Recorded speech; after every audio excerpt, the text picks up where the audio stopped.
Vous avez déjà dû entendre parler de microbiote au moins une fois. Eh bien, pour ma part, je l'ai déjà entendu plusieurs fois et j'ai eu envie de faire cet épisode pour comprendre enfin à quoi servait ce fameux microbiote. Parentalité et adolescence. Parentalité et adolescence. Bonjour et bienvenue sur Parentalité et adolescence, le podcast qui vous donne des outils et des clés dont vous avez besoin grâce à des interviews d'experts sur divers sujets autour de l'adolescence. L'adolescence n'est pas obligée d'être synonyme de chaos, alors soyez joie, il y a des solutions. Avant de commencer, si vous n'êtes pas abonné à la chaîne YouTube, n'hésitez pas à le faire dès maintenant pour ne pas manquer les prochains épisodes. Je vous propose une interview de Moro Maza, naturopathe et hôte du podcast Qui dit Nature, un podcast de naturopathie pédiatrique. J'espère que cet épisode vous plaira. Bonjour Moro! Bonjour Sarah. Alors pour commencer, pourrais-tu te présenter s'il te plaît? Oui, alors je m'appelle Maro Mazza, je suis naturopathe depuis maintenant 13 ans. J'ai commencé de manière tout à fait banale, hein, par des études de médecine et pendant mes études, j'ai un tout petit peu changé de perspective avec laquelle je comprenais la maladie, si tu veux un peu le prisme avec lequel j'étudiais la maladie. J'ai commencé en quelque sorte à voir le symptôme non pas comme quelque chose à faire taire ou à éliminer, mais plutôt comme une occasion, hein. Je dis souvent que le corps finalement de nos adolescents exprime à travers des mots, M-A-U-X, ce qu'il a Mhm. extrêmement du mal à exprimer à travers des mots, M-O-T-S. Et donc, bah, la question a un tout petit peu changé parce que j'ai commencé à me dire, et s'il y avait une manière d'interpréter à travers une nouvelle clé de lecture ce message? Bah, disons qu'effectivement, à travers, par la suite, ces études, j'ai eu pas mal aussi d'occasions pour pouvoir travailler auprès des adolescents, à travers différentes collaborations avec des organismes un peu internationaux, tu vois? Un peu comme la UEFA Champions League, par exemple. Mhm. Or, lors de ce travail, comme consultant, par exemple, dans leur école de football ou dans leur clinique, hein, pour certaines de ces équipes, bah, je me suis quand même rendu compte, j'ai pu, en quelque sorte, apercevoir une sorte de fil conducteur, tu vois, Ok. entre tous ces différents problèmes, une sorte de fil rouge commun entre toutes les différentes difficultés qu'ils pouvaient rencontrer, que ce soit les adolescents ou alors des enfants, hein. Or, ce fil conducteur, c'est bien évidemment la croissance. Que ce soit un ralentissement, une accélération, alors une perturbation à ce niveau, eh ben, cette chose va largement impacter tout le reste de la vie de ce développement de cet enfant ou de cet adolescent. Mhm. Depuis un an, du coup, j'ai décidé de lancer un projet qui s'appelle donc Qui dit Nature et qui a un tout petit peu comme prétention de vouloir arriver en quelque sorte à tous ces parents pour les aider un tout petit peu à s'émanciper et à être des vrais propres protagonistes, hein, pour participer à la croissance équilibrée de ces enfants qui seront bien évidemment très vite, hein, des adolescents et puis des Mhm. futurs adultes. Merci beaucoup. Alors aujourd'hui, on va parler justement du microbiote, ce fameux Ouais. microbiote on entend souvent parler et c'est vrai que ça peut paraître un petit peu nébuleux quand on ne sait pas vraiment de quoi on parle. Est-ce que tu pourrais nous expliquer justement ce que c'est ce microbiote, s'il te plaît? Oui. Alors, on en parle beaucoup et à juste titre, parce qu'en effet, le microbiote, c'est un vaste sujet. Mais c'est un vaste sujet justement parce qu'il s'agit de l'un de ces piliers de cette croissance, donc l'un de ces éléments fondamentaux de cette croissance dont je viens justement de te parler.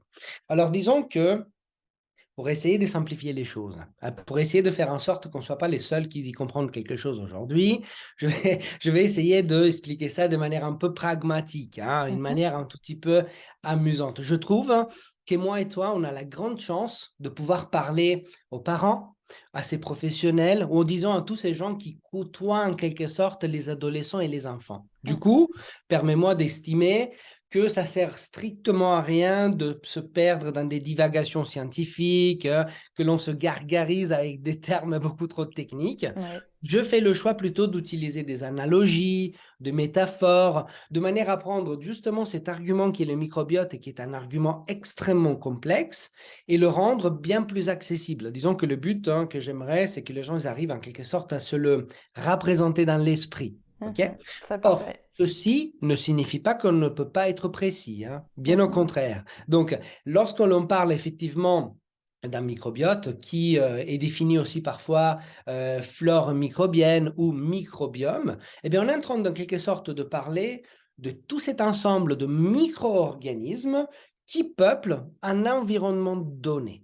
Or, ces environnements donnés dans notre corps sont différents. Effectivement, on peut trouver différents microbiotes dans différentes parties de notre corps. Disons tout de même que ce microbiote joue un rôle central dans différents domaines. Premièrement, dans l'immunité, car il représente, si tu veux, une vraie propre barrière, une vraie propre frontière entre le monde de l'extérieur et le monde de l'intérieur, Ok. dans la digestion et dans l'assimilation des nutriments, ainsi que bien évidemment, incroyable mais vrai, dans le monde des émotions. Hmm. Hein. D'accord. Donc, ça va être un tout petit peu toutes ces choses-là dans lesquelles on va parler aujourd'hui. Ok, super. Alors justement, quels sont les différents microbiotes? Alors, on peut effectivement trouver principalement 4 typologies de microbiote. Or, quand je dis typologie, en réalité, je suis en train de mentir parce qu'il s'agit toujours de la même chose. Il s'agit toujours de cet ensemble de micro-organismes, mais on les répartit selon où est-ce qu'on les trouve. Donc, effectivement, on a le plus connu qui est le microbiote intestinal et qu'on retrouve donc principalement au niveau du côlon, la partie finale de l'intestin, hein, ou aussi gros intestin, je pense qu'on appelle ça comme ça en français. Mhm. On en trouve bien évidemment aussi au niveau de la peau, et on l'appellera donc le microbiote cutané.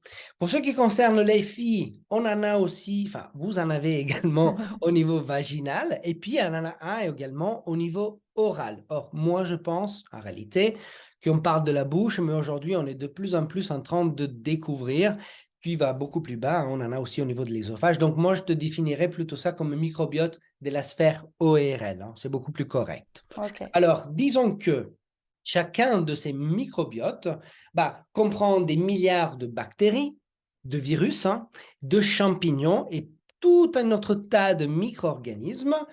Et chacun de ces microbiotes a en effet une fonction plutôt spécifique, hein. Chacun de ces microbiotes joue donc un rôle important, mais non pas que dans la zone où il est situé, mais tous ces microbiotes, ce sont des acteurs d'une synchronie qui est beaucoup plus grande. Alors, je t'ai promis pas des termes trop bizarres, donc en quelque sorte, ils jouent un rôle dans la globalité de la santé et du développement de nos adolescents.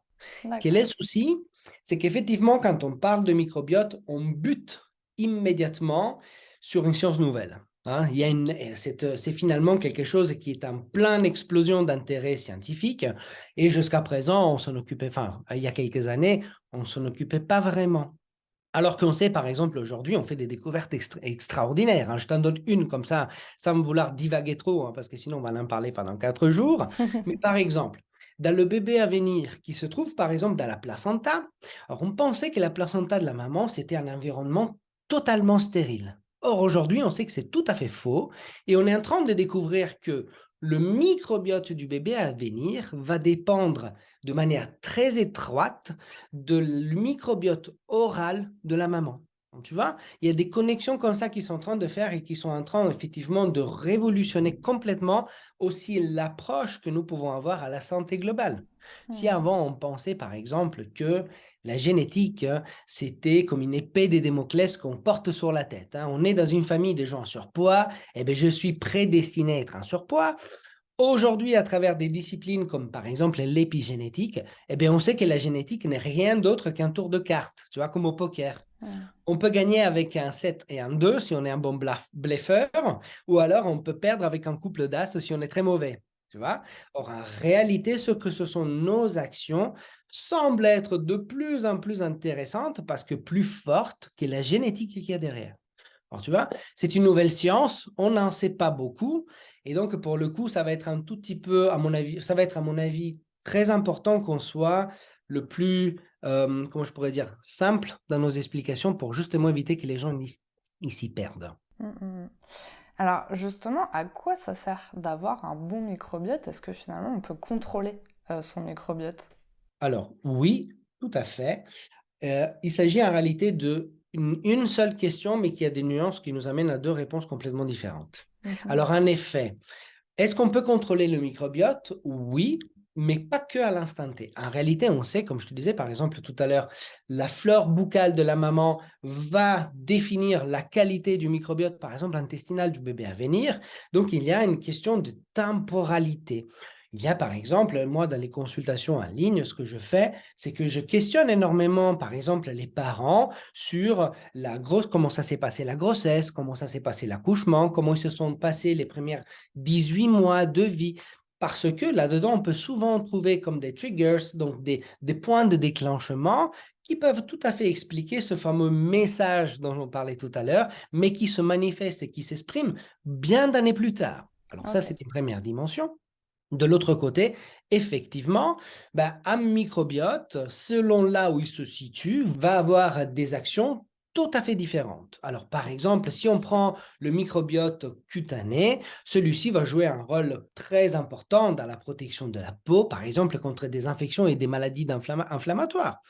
Si on parle du microbiote vaginal, par exemple, il va réguler le pH pour le maintenir à des niveaux sains et donc encore une fois faire de la prévention de ces maladies qui sont très très connues par les parents des adolescentes.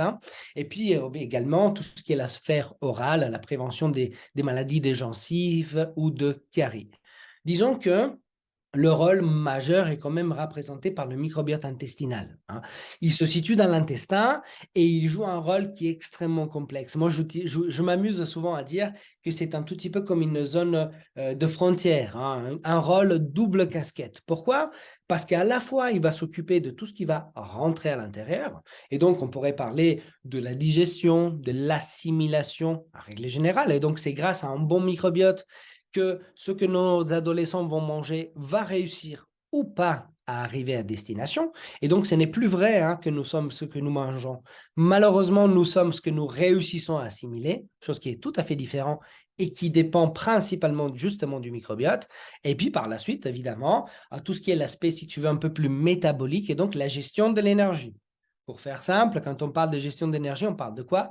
Eh bien, des pics d'énergie ou des pics de fatigue que souvent nos adolescents peuvent rencontrer le long de la journée. Par exemple, à l'école, après avoir mangé un snack, par exemple, qui est très, très sucré, vont avoir une énorme poussée d'énergie, mais qui est très faible. Parce que dans l'espace de quelques minutes, je dirais 20-30 minutes, elle va redescendre, elle va être suivie par un coup de pompe. Tu vois? Hmm. Donc, bien évidemment qu'on va pouvoir gérer cette chose, mais à la fois, ce même microbiote donc, qui gère ce qui rentre, il va devoir gérer aussi ce qu'il ne faut pas qu'il rentre, tu Hmm. vois, ce qui doit D'accord. rester dehors. Et donc, si tu veux, un rôle plutôt, on pourrait dire, immunitaire. Ce qu'il faut quand même considérer, c'est que le microbiote, on parle quand même d'un truc qui pèse 1,5 kg, plus ou moins comme le cerveau. Là, il y a déjà une première connexion, mais de choses qui sont en soi invisibles. Alors imagine, c'est comme avoir affaire avec une population. C'est extrêmement complexe parce qu'il y a énormément de dynamiques qui rentrent en jeu et que, en quelque sorte, va falloir savoir prendre en considération. Donc, je pense qu'il y a autant de microbiotes que de gens sur Terre, en quelque Hmm. sorte. Tu vois? D'accord. Alors, aussi, comme tu me disais tout à l'heure, troisième nuance de cette question, qu'est-ce qui se passe s'il y a une perturbation au niveau de ces Hmm. microbiotes? Donc, tout va bien, on a compris qu'ils jouent un rôle de protection, de maintien, d'assimilation, mais si ça ne va pas, qu'est-ce qui se passe? Eh bien, encore une fois, on peut être confronté à des adolescents qui produisent, par exemple, des troubles digestifs, des maladies inflammatoires de l'intestin, des ballonnements, jusqu'à arriver aux intolérances ou bien aux allergies. Même la sphère, tu vois, du surpoids. On sait aujourd'hui qu'une obésité ou une résistance à l'insuline, il est directement lié à la qualité du microbiote qu'il y a derrière. S'il y a une perturbation, par exemple, au niveau du microbiote cutané, eh bien là, nos enfants, ça c'est très bien connu aussi par tous les parents d'enfants, vont présenter des infections de la peau. Tu peux imaginer par exemple de l'acné ou de l'eczéma. Hmm.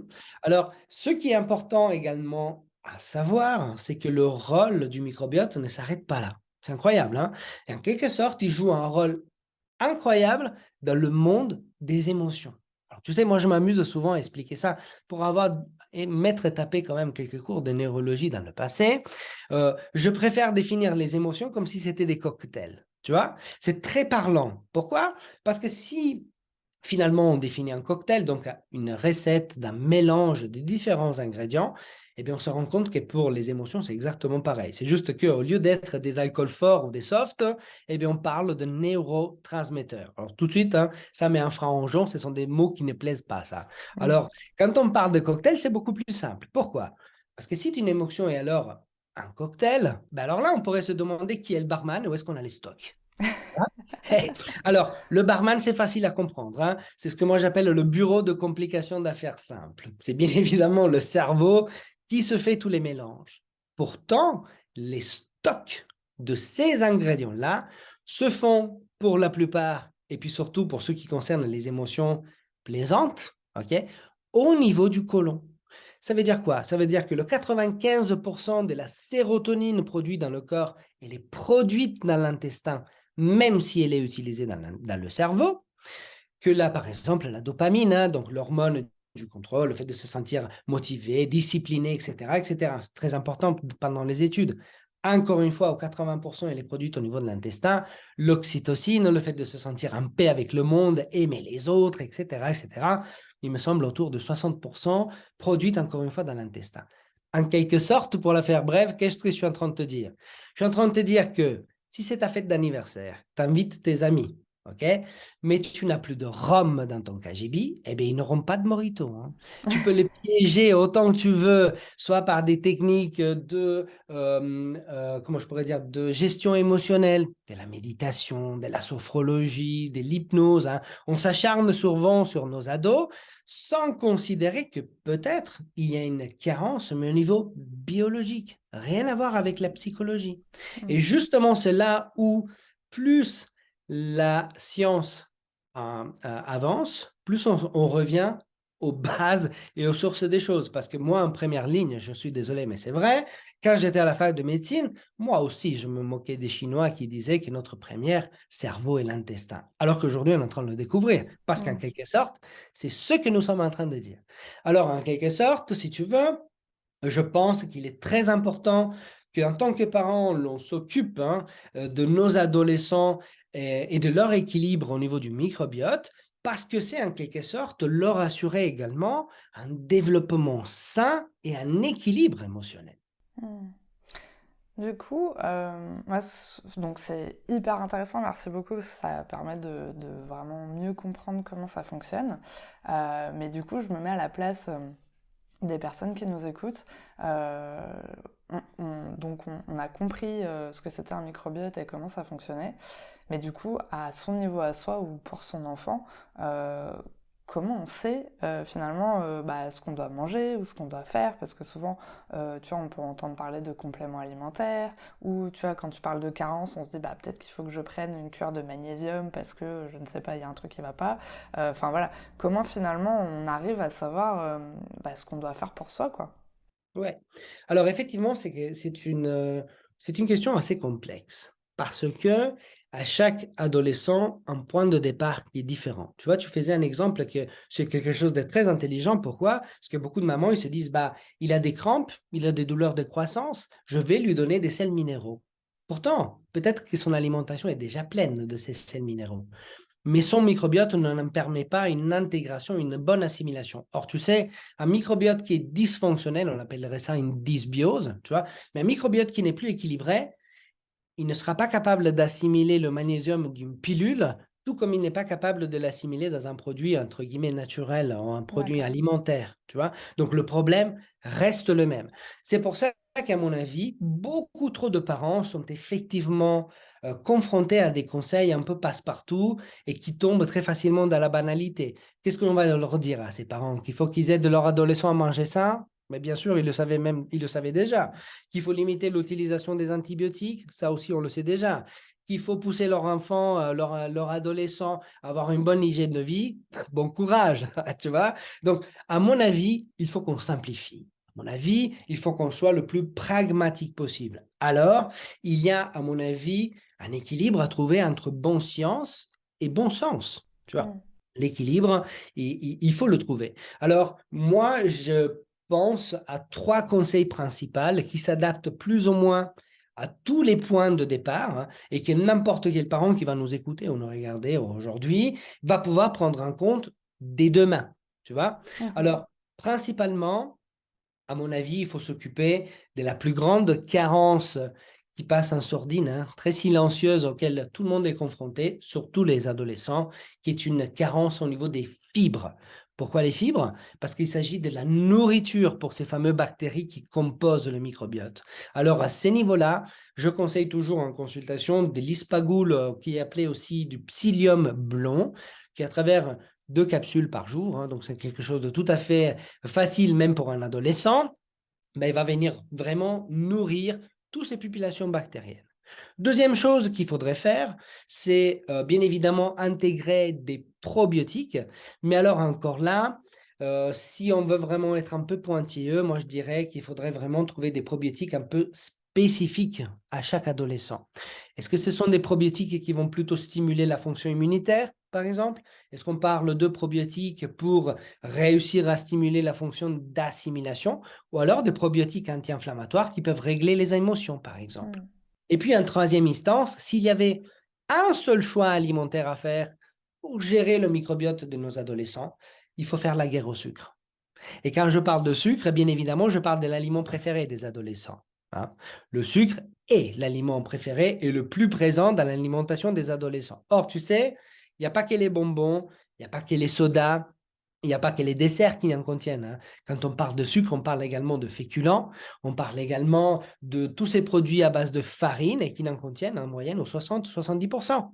Donc, moi, je voyais ça très bien, par exemple, dans les écoles de foot avec les athlètes. Entre un entraînement du matin et de l'après-midi, on leur donne 400 grammes de pâtes à manger parce que ce sont des fibres, ce sont des sucres lents que très lentement sont censés chimiquement, hein, quand on fait des formules à la main, puis quand c'est dans un corps, c'est tout à fait différent, leur donner de l'énergie à long terme.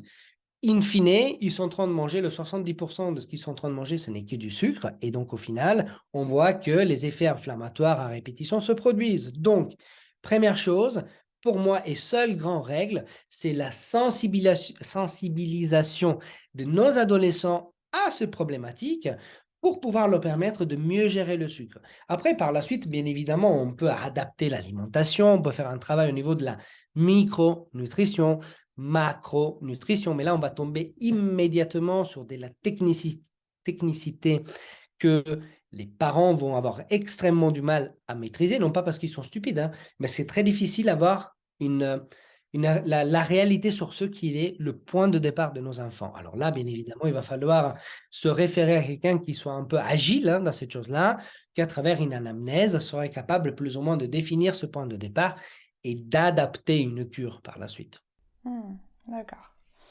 C'est hyper intéressant, merci beaucoup. Et c'est vrai que je trouve que ça se rapproche aussi beaucoup des questions liées à l'alimentation, qui est aussi un vrai sujet.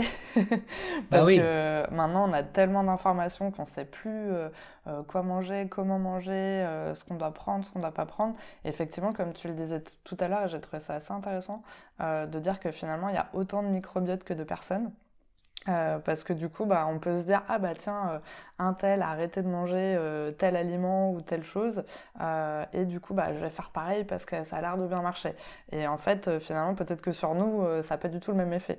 Donc en fait, c'est ça aussi, je pense, qui est assez complexe, c'est de comprendre le mécanisme, d'avoir les informations, mais en même temps de ne pas savoir bah, ce qui est bon pour nous ou pas, et du coup de devoir faire plus ou moins finalement des tests pour bien savoir un sûr. petit peu ce qui se passe, quoi. Bien sûr, sans compter le fait que, quoi qu'on en dise, hein, et je prends sans vouloir, sans besoin de dogmatiser la chose, hein, ou alors encore pire, de faire de la démagogie, mais il est évident que notre style de vie a changé plus en 50 ans qu'en 50 siècles. Et malheureusement, notre génétique n'a pas suivi la vitesse de nos pensées. Tu vois, aujourd'hui, il y a la mondialisation, on mange des mangues en Alsace en plein hiver, et comme tu vois bien, c'est ça qui rend la chose encore plus complexe parce qu'aujourd'hui, quand une maman me dit, mais mon fils, il mange beaucoup de pâtes, il adore, je dis une bêtise, hein, des spaghettis al sugo, à la sauce tomate. OK? Ouais, mais quand on dit ça, ce n'est pas dire grand-chose. Quelle pâte?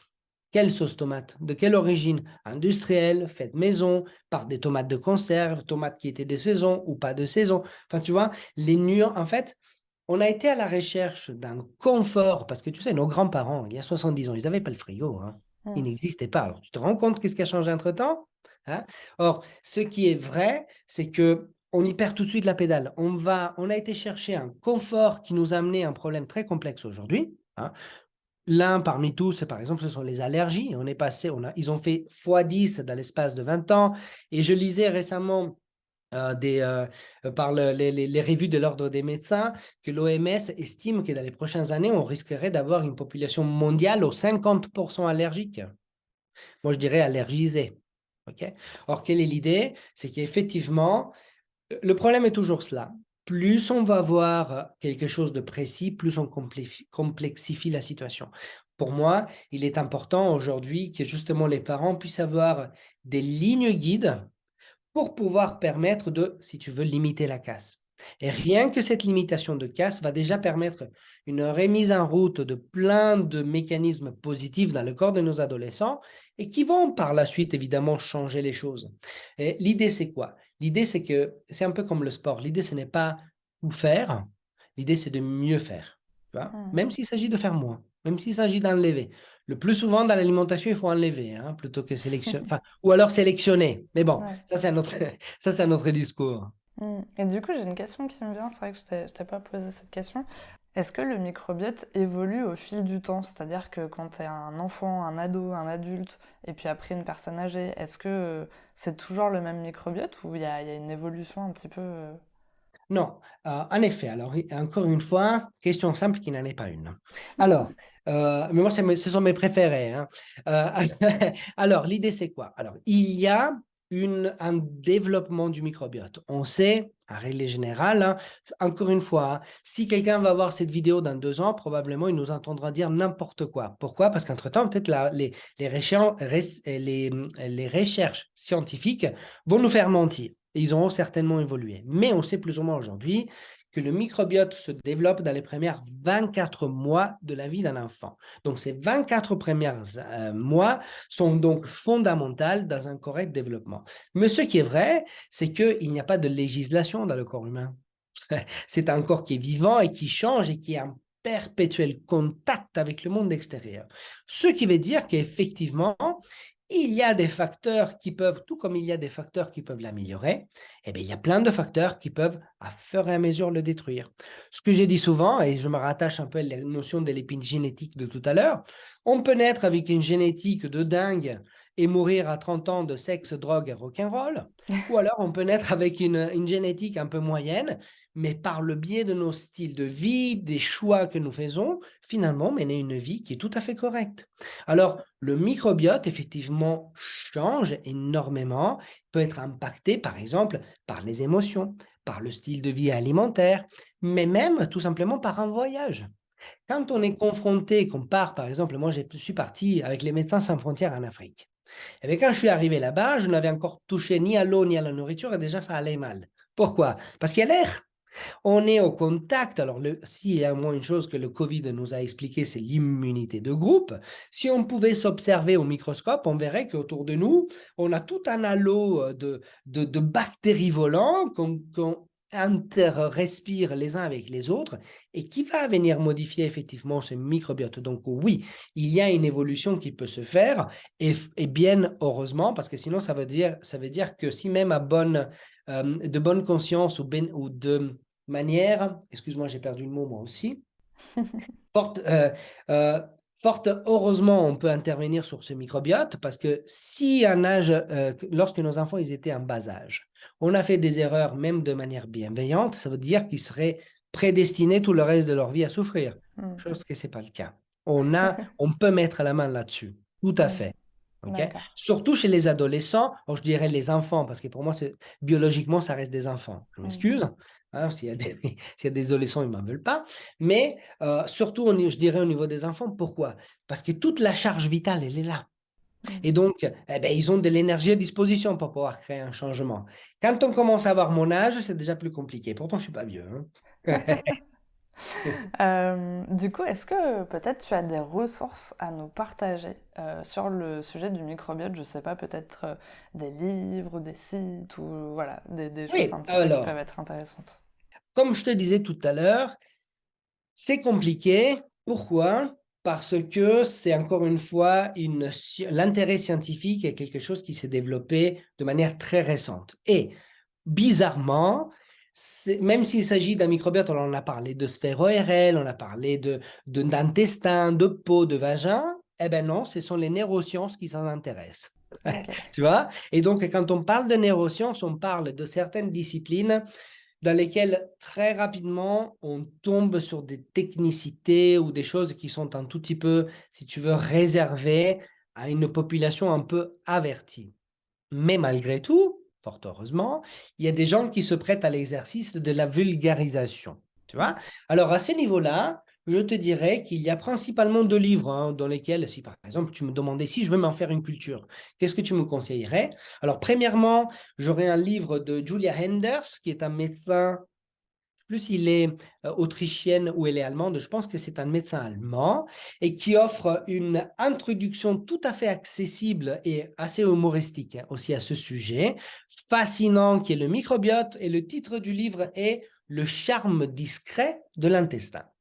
Autrement, il y a un deuxième livre qui est plutôt, en ce cas-là, une enquête journalistique, si tu veux, derrière les découvertes scientifiques autour du microbiote, ainsi que leur implication sur la santé. Et c'est là où ça va devenir vraiment très intéressant. C'est un livre qu'on peut conseiller même à son propre ado, histoire Ok. de lui faire comprendre l'intérêt qu'il y a derrière et que c'est microbiote le dernier organe. Effectivement, aujourd'hui, dans le milieu scientifique, on commence de plus, moi je le vois bien parce que je suis consultant pour certains hôpitaux, et donc dans leur team de recherche où ils passent la journée à se passer la pommade, mais on parle souvent du microbiote comme un organe. Tu vois?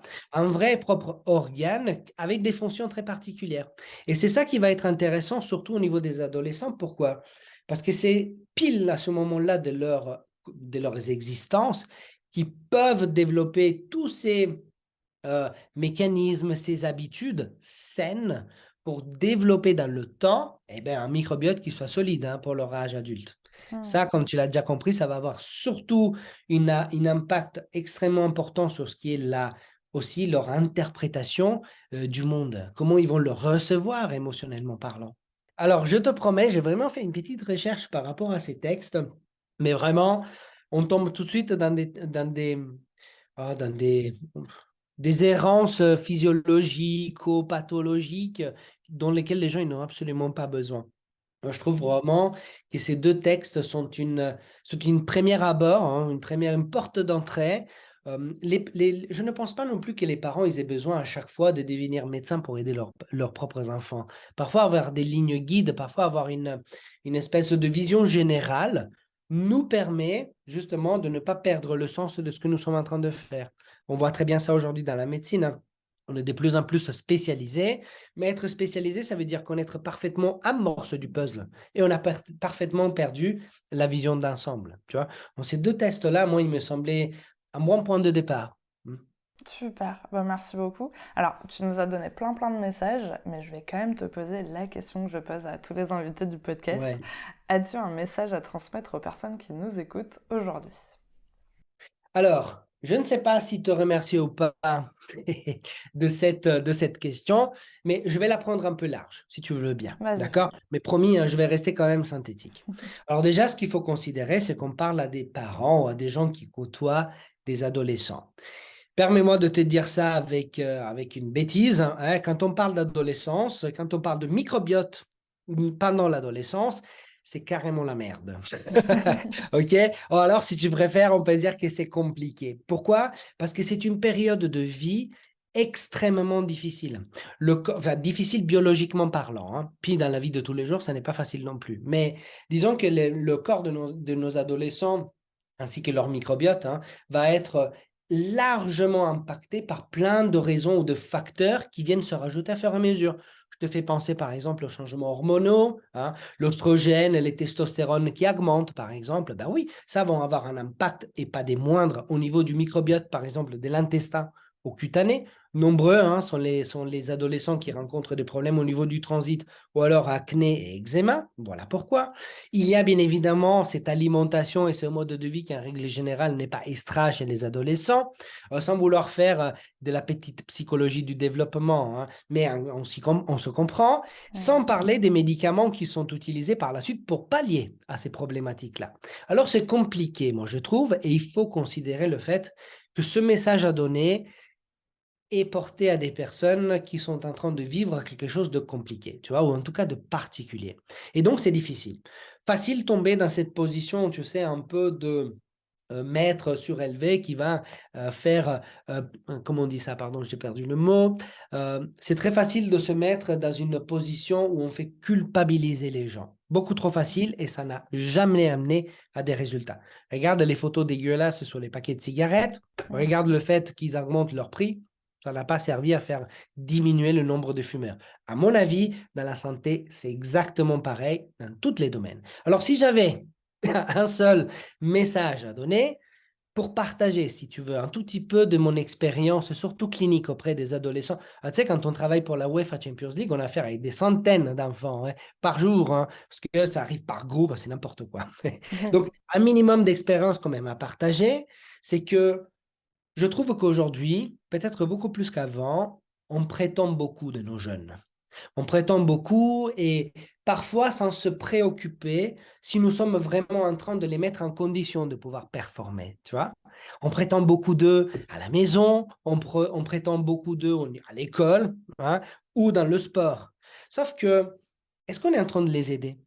Moi, j'espère en quelque sorte, si j'ai un message à passer avec tout ce qu'on s'est dit jusqu'à présent, que les personnes qui nous écoutent puissent prendre conscience de ces mécanismes et à travers cette prise de conscience, ils puissent aider, si on veut, ou leurs adolescents à ne plus négliger cet aspect qui est si important dans leur développement, parce que, en tant que parents, s'occuper du microbiote de nos adolescents, ainsi que les sensibiliser à cela, c'est la meilleure et la plus belle des manières que nous avons pour être leurs alliés. Super message, merci beaucoup. Et alors pour finir, comment pouvons-nous te contacter et suivre tes aventures? Alors, déjà, mon projet, il a un site internet qui est donc kidinature.com. Dans ce site internet, je propose toute une palette de choses dédiées aux parents. Je reçois, je le sais, c'est parce que c'est très compliqué, énormément de messages de professionnels et même de médecins qui sont intéressés au sujet de la santé naturelle autour du développement et de la croissance. Tu sais, moi, je n'ai pas fait une école spécialisée là-dedans, hein. C'est 12 ans de recherche, de formation continue, etc., etc. Alors, j'essaie d'en faire un tout petit peu une synthèse. On y trouve donc des formations pour parents. J'y ai mis un blog pour que les gens puissent lire quelque chose. Ou alors, j'ai fait également un podcast, histoire d'aider les gens pendant leur transport comment dire, faire performer un tout petit peu la variable temps. Je publie énormément de contenu gratuit à travers notre compte Instagram également, qui est qui dit nature, trait du bas, naturopathie. Et puis, principalement, à travers ces outils-là, vous pouvez me contacter sans aucun problème. Et comme je pense que tu as pu remarquer, il n'y a pas de questions bêtes, il n'y a que des réponses bêtes et j'essaye de répondre vraiment à tout le monde. Bah, merci beaucoup. En tout cas, je mettrai tous les liens en description de l'épisode, donc ça sera très facile pour vous de tout retrouver. Et puis globalement, en fait, il faut aller sur le site internet pour avoir un maximum d'informations, comme ça sera le plus simple possible. Merci beaucoup, en tout cas, d'avoir répondu à mes questions et d'avoir élucidé un petit peu plus le mystère autour du microbiote. Alors déjà, merci à toi. Merci du temps que tu m'as dédié. Tu sais, ce temps, ce petit moment que nous avons pris ensemble ne reviendra pas, donc ça a une valeur inestimable.